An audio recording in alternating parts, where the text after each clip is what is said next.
আসসালামু আলাইকুম রহমতুল্লাহ। কেমন আছেন বন্ধুরা? আশা করি ভালো আছেন। Welcome to news today BD চ্যানেলে।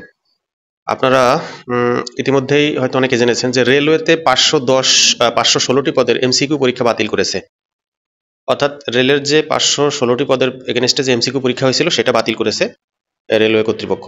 এটা দোসরা ডিসেম্বর 2024 প্রকাশ পেয়েছে এটা। সরকারি কর্ম কমিশন পিএসসির অধীনে রেলওয়ের 10ম গ্রেডের 11টি ক্যাটাগরিতে 516টি উপসহকারী প্রকৌশলী পদে এমসিকিউ পরীক্ষা হয়েছিল, সেটা বাতিল হয়েছে। আজ রোববার পিএসসির এই বিজ্ঞপ্তিতে কথা জানানো হয়েছে।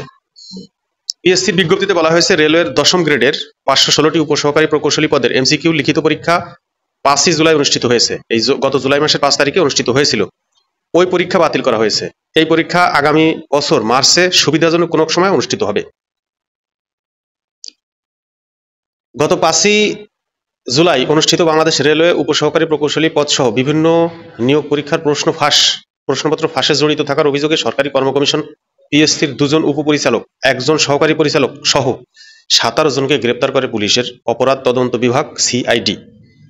রেলওয়ের এই নিয়োগে প্রশ্ন ফাঁসের অভিযোগের বিষয়ে তদন্ত কমিটি গঠন করেছিল পিএসসি। সেই সময় এই নিয়োগ পরীক্ষা বাতিল চেয়ে মানববন্ধন ও প্রতিবাদ সমাবেশ করেছিলেন চাকরি প্রার্থীরা। চ্যানেল 24 ওই সময় পিএসসির অধীনে অনুষ্ঠিত বিভিন্ন নিয়োগ পরীক্ষার প্রশ্নপত্র ফাঁস করে প্রতিবেদন প্রকাশ করেছিল। সেখানে পিএসসির কর্মকর্তারা প্রশ্ন ফাঁসে জড়িত বলে অভিযোগ করেছিলেন। রেলওয়ের 10ম গ্রেডের 11টি ক্যাটাগরির 516টি উপসহকারী প্রকৌশলী পদে নিয়োগের জন্য 2019 ও 2023 সালে বিজ্ঞপ্তি প্রকাশ করা হয়। মোট 11টি ক্যাটাগরিতে উপসহকারী প্রকৌশলী পদে 516 জনকে নিয়োগ দেওয়া হয়েছিল এই বিজ্ঞপ্তিতে। প্রিলিমিনারি পরীক্ষার প্রশ্ন ফাঁসের অভিযোগ উঠেছিল তখন।